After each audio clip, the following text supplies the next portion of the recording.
Hello and welcome to session one of Soul Awakening. Today marks the beginning of our transformational journey together. And this awakening, the journey is designed to lay the groundwork for your spiritual and personal success. I have a presentation that I'm going to share my screen with. This just keeps us on the right track, keeps things structured as we go through this session. So bear with me as I get my screen up here.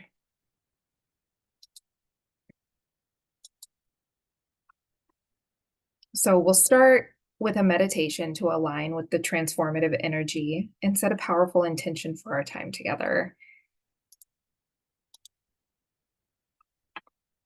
This is a really good time to grab a piece of paper and a pen, maybe your phone, so you can take some notes. Really for you to grab your workbook if you've printed it out. I hope so. And that way you can jot down anything that comes up for you as we go through this meditation. I understand that meditation can be a little bit difficult for people first starting out. So if you're not used to it, just bear with me. This is short and sweet. And you really don't have to do much other than just listen to the words coming from me and do your best to sit into that relaxation. Little thoughts might pop up here and there. And what I like to do when I have these intrusive thoughts that come in and want to interrupt my meditation is I actually acknowledge them and I just tell them thank you for being here and politely ask that, they leave. That might sound silly, but it really does work because all of it is connecting to your consciousness. So their thoughts are coming from, a subconscious place. But you having that little conversation with yourself allows them to know what you're trying to do, and it just sets boundaries. And it's a great practice for setting boundaries. So we're going to begin this grounding meditation to center our energies and set a clear intention for our journey together. So I invite you to find a comfortable seated position. It could be on a chair with your feet on the floor. It could be on a cushion with your legs crossed. You could even be laying down, whatever's most comfortable to you. And begin to find rhythm in your breath. I like to guide you to inhale through the nose and exhale through the mouth. Sorry, it's skipping ahead. Okay, so as you find this rhythm, inhaling through the nose, exhaling through the mouth, slow it down. The goal here is 4 breaths per minute. And so I like to just say if you inhale for 7 seconds and then exhale for 7 seconds and find rhythm there. It's difficult, right? Because sometimes you feel like you need to catch your breath because we're slowing things down. You're not used to that. So get comfortable with it. And if you have to take a deep breath here and there, that's perfectly fine. But it's a great practice to get into. It has this wonderful physiological effect where it's lowering your heart rate, reducing anxiety, and it's just overall a really great practice if you're stressed out, if you're having trouble sleeping. It really, really helps you find that relaxation. So continue with the breath, breathing in through the nose, out through the mouth. It's not about depth, it's about slowing down. And as you feel comfortable, gently close your eyes. Allow your hands to rest softly on your lap. Take a moment to notice the natural rhythm of your breath. Notice how it feels, feeling the cool air entering through your nostrils, filling your lungs, and the warm air flowing out. With each breath, allow any tension in your body to just melt away. Now, take a deep, slow inhale, drawing in peace and stillness. Hold it at the top for a moment and then exhale slowly, releasing any stress or distractions that might hinder your focus today. continue to breathe this way, slowly and deeply, feeling more relaxed with each breath. And as you settle into this calm state, envision a warm golden light gently descending from above. Imagine this light as a shower of clarity and peace, cascading over your head and gradually enveloping your entire body. Feeling its warmth as it touches your skin, soothing and relaxing every muscle. This golden light is a symbol of pure energy. It brings with it insight and understanding, illuminating your path and guiding you towards inner wisdom. As this light surrounds you, imagine it clearing away any confusion and replacing it with crystal clear clarity. In this space of light and comfort, set an intention for what you wish to achieve or discover in our sessions together.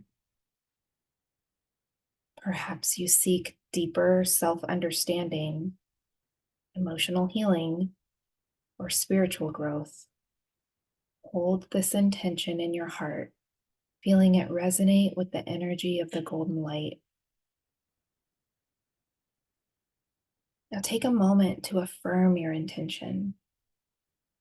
Silently or aloud, state what you wish to attract or manifest during our time together. Trust that whatever intention you set is perfectly aligned with your highest good and will unfold as it should. As you continue to bask in the golden light, begin to bring your awareness back to the present moment. Notice the surface beneath you, the air against your skin, and the sounds around you. Take a few more deep breaths. When you feel ready, gently blink your eyes open, returning to the room with a renewed sense of purpose and clarity. Take a moment to ground yourself, feeling connected to the earth and centered in your purpose. Carry this calm and clarity with you as we move forward in our session today.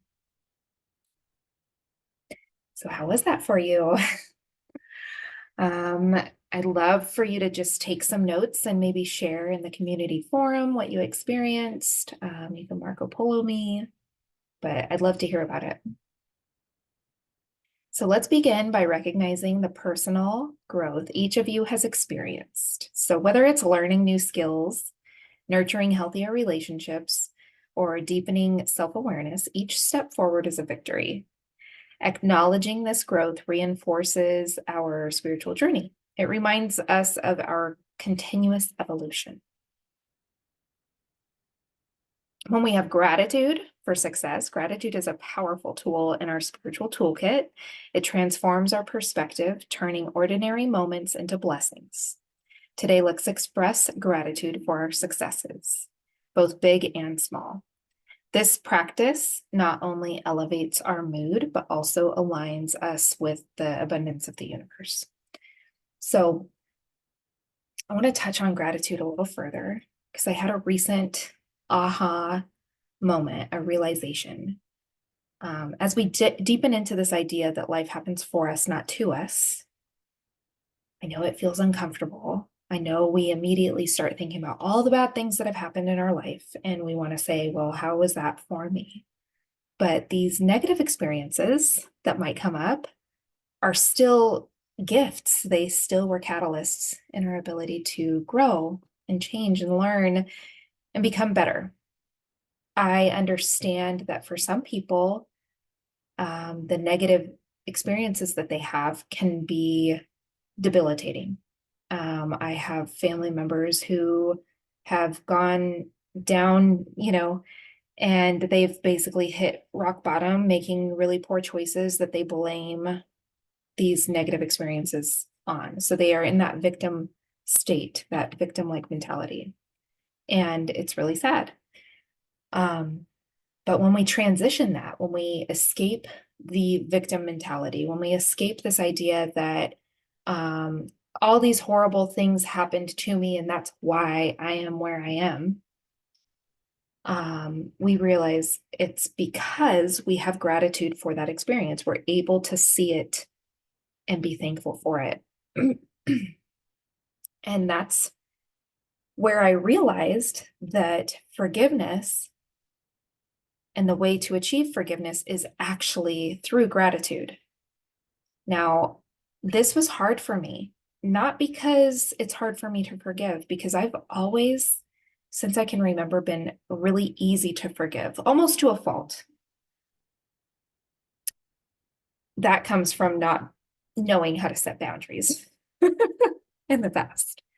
But now it was just ingrained in me to have a forgiving heart. It's like the most natural thing that I have experienced is just, it's kind of like it is what it is.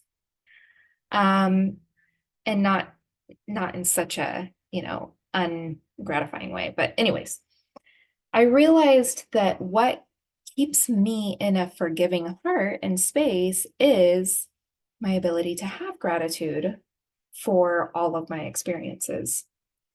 And so I say that to say, as you practice into gratitude, you will see that you are naturally inclined to be forgiving. And then it kind of cancels forgiveness out. Like it's no longer a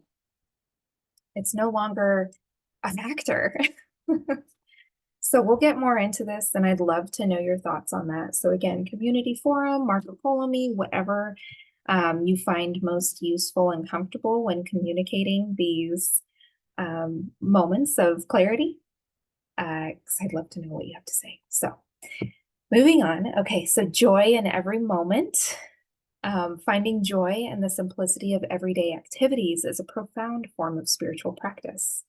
Whether it's a smile shared with a stranger or the quiet moments of morning coffee, these small joys add richness to our lives, enhancing our overall well-being. So it's easy to go through life not recognizing the things to have joy about because there's so much good. There's so much good out there. I mean, there's beautiful flowers blooming. There's, even when the rain is coming down, I mean, how beautiful when we get to experience thunder and lightning. Oh my gosh, I loved being in the Midwest and having that experience, even though it kept me indoors, but I got to really just connect with Mother Nature, with Mother Gaia. But having joy over these, our kids smiling or playing independently, wanting to learn new things like cooking or wanting to go get costumes because it's so exciting. It's October now as I record this.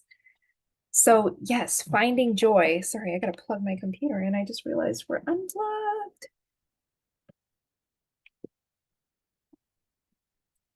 Oh my goodness. Okay, we live to see another day, or to continue recording rather. Um, okay, so yes, finding joy in all experiences, right? Noticing positive shifts. Often it's the subtle shifts that herald the most significant transformations. So by tuning into these changes, be it a more positive outlook, a kind reaction, or a moment of clarity, we acknowledge the dynamic nature of our spiritual path. Our focus determines our reality. So by choosing to focus on positive aspects, we align our energy with what we wish to attract.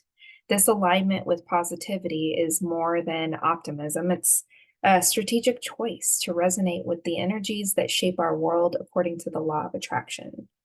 And I'm not talking about positive or toxic positivity because there are things that we just want to vent about. And there are crummy experiences that we just want to be like, oh, dang it, like I hate that I experienced this. Then feeling into those feelings, allowing them to process through our system so that we can move on with gratitude and express that, you know, that we are thankful for the experience because it helped us learn, shape, and grow, blah, blah, blah, you know. Creating a ripple effect, your personal abundance is not just for you, it extends beyond you, creating a ripple effect in the world around you. By embodying this generosity, joy, and gratitude, we influence others, encouraging them to open their hearts to their own abundance. So you'll notice that there's people in your life that are gonna, well, you're gonna separate a little bit, right? You're not always gonna be aligned with their lifestyles and vice versa. And there might even be situations where like your spouse seems to be falling behind. And there's an organic thing that happens where relationships do tend to change. There are people who, you know, may no longer be a part of your life as you continue to move forward on your spiritual journey.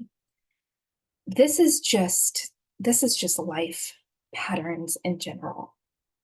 What I've learned is as I've been able to let go of expectations for others, I've learned that I no longer have to say goodbye to relationships that I would otherwise have said goodbye to. Now, what I mean by that,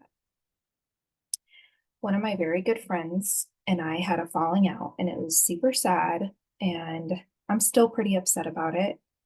And I found myself, and I'm sure she was on the other hand doing the same, right? I found myself questioning like why she couldn't just see things the way I saw them. And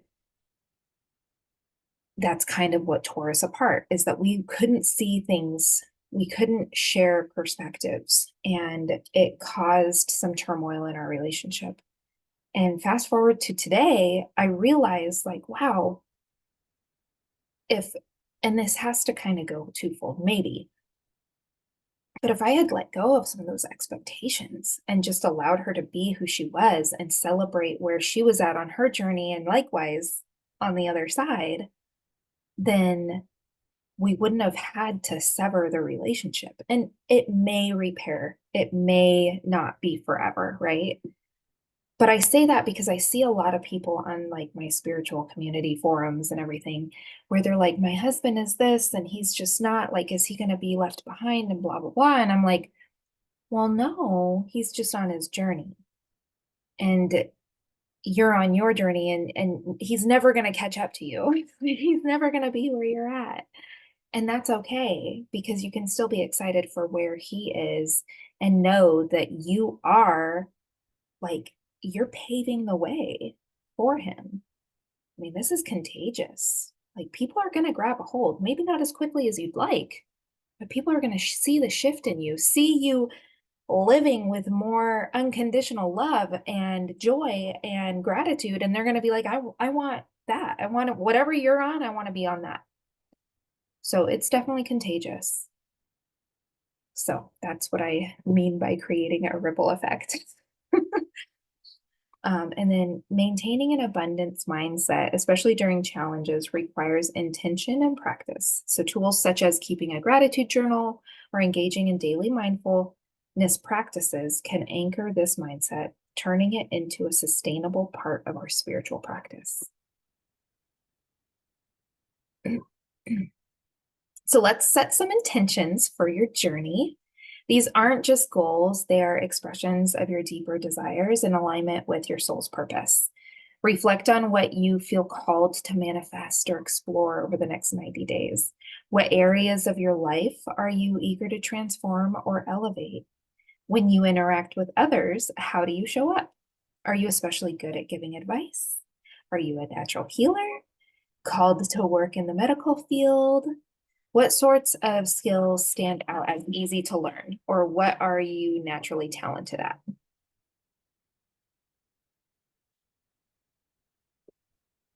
Understanding the why behind your intentions is crucial. Let's dive deeper into why these changes are important. What do these transformations mean for you on a soul level? How will they enhance your life's purpose and fulfillment? We'll explore until we find the core motivation that resonates with your spirit. To keep your intentions present in your daily life, let's create some physical and spiritual anchors. These can be symbols like crystals, affirmations, or even a vision board. Choose something that reminds you of your commitment to this path and helps maintain your focus on your spiritual objectives. So, you really want to connect with your senses like hearing, smelling, tasting, touching. I'm missing one. You want to find something like if it's hearing, what's a beautiful song that will remind you, oh yes, this is what I'm doing. This is what I am elevating. This is my mission. Um, can you write down some affirmations and leave them around your mirror? Do you have like a special crystal that you can hold that reminds you to get grounded and be in touch with your spiritual self?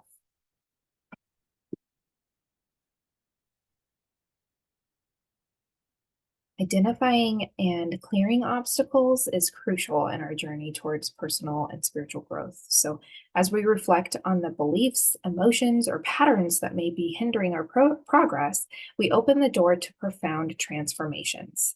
Let's explore some effective strategies for actively clearing these obstacles. So, identifying limiting beliefs. Start by acknowledging the beliefs that limit you. These might be deeply ingrained ideas you hold about yourself, your capabilities, or your worth. Recognize these beliefs and challenge their validity. Excuse me. Ask yourself, is this belief truly serving me? Is it based on truth or conditioned perceptions? Emotional release. Emotions can trap energy in our bodies, leading to physical and emotional blockages. Oftentimes, we feel this in our gut. Do you have intestinal issues? That's your first cue that there is some emotional release that needs to happen. Engage in practices that allow for emotional release, such as guided meditations, journaling, or expressive therapies like art or dance. This release can help clear the path for new, more constructive energies. Pattern interruption. Break the cycle of reoccurring negative patterns by introducing new routines. This could be as simple as altering your daily route to work, changing your morning routine, adopting new habits, and align better with your desired outcomes. By interrupting old patterns, you make room for new experiences and mindsets. Mindfulness and awareness. Practice mindfulness to become more aware of your thoughts, feelings, and actions in real time. Mindfulness can help you catch negative patterns as they arise, allowing you to choose a different response, one that aligns with your goals and intentions. Energy healing techniques. Consider incorporating energy healing practices such as Reiki, acupuncture, or sound therapy. These can help clear blockages in your energy body, aligning your chakras and enhancing your overall energy flow. And we'll talk more about chakras and everything as well. Forgiveness practices. Holding on to past hurts or grievances can block your spiritual progress. Engage in forgiveness practices, which might include forgiveness meditations or writing, forgiveness letters that you don't necessarily have to send. These practices can liberate you from heavy burden of past resentments. So, how everybody always says forgiveness is for you, not for them. It's not about letting the person know that you forgive them. And it's certainly, if there's forgiveness that you have to have for a person, that doesn't mean they have to be a part of your life. Like they can still be far away. They can still not have a space in your life that you share energy with. That's perfectly fine. But it's all about still having gratitude for that experience with them. I have gratitude for my ex-husband who was, this is my first ex-husband, not my most recent. I know I'm so worldly with two ex-husbands, but my first ex-husband was really verbally abusive towards me and emotionally, and he started to show physical abuse, and that's where I drew the line.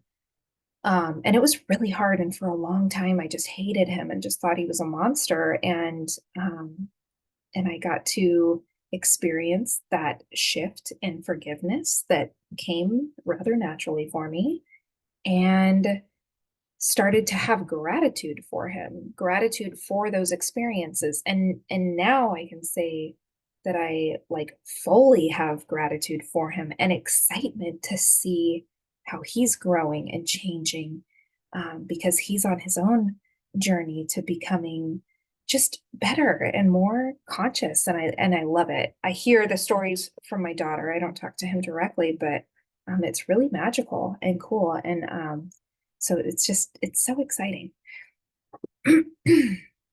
Sometimes personal biases can make it difficult to identify and clear obstacles on your own. So seeking guidance from a mentor, a counselor, or spiritual guide can provide new insights and strategies for overcoming these challenges.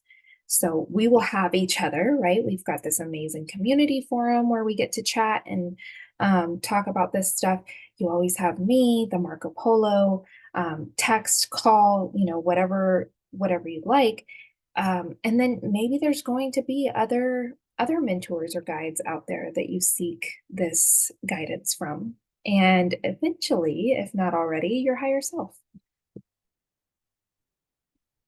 So based on today's insights, let's outline some specific actions you can take to start manifesting your intentions. This might include daily meditation, journaling your experiences, or practicing mindfulness. These steps will help ground your spiritual intentions in your everyday life. And as we conclude today's session, please reflect on what resonated with you most and how you feel about the journey ahead. I'm grateful to be a part of your spiritual path, and I'm so excited to see how all of this unfolds and how you evolve. Thank you so much for your openness and your commitment to this transformative process. And I hope that you have a wonderful day. We shall meet again soon.